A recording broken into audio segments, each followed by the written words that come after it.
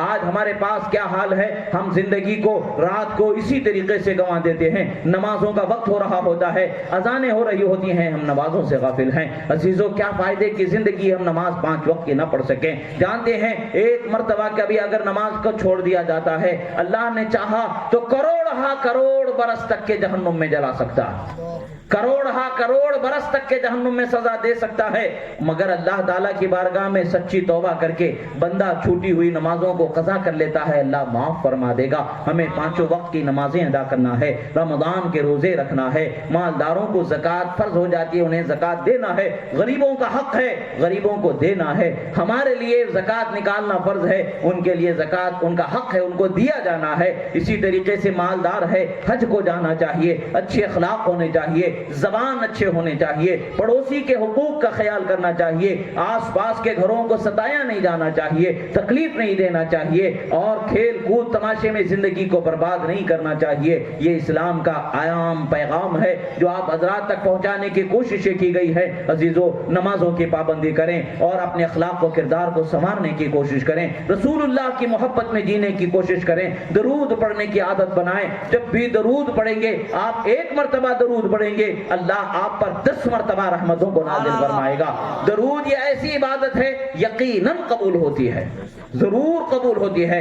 گھروں میں برکت نہیں ہے، گھر کی بڑی بوڑھی عورتیں سب مل کر کے، گھر کے بچوں کو، نوجوانوں کو سب مل کر کے ایک دسترخوان بچھاؤ، درود پڑھنے کی عادت بناؤ۔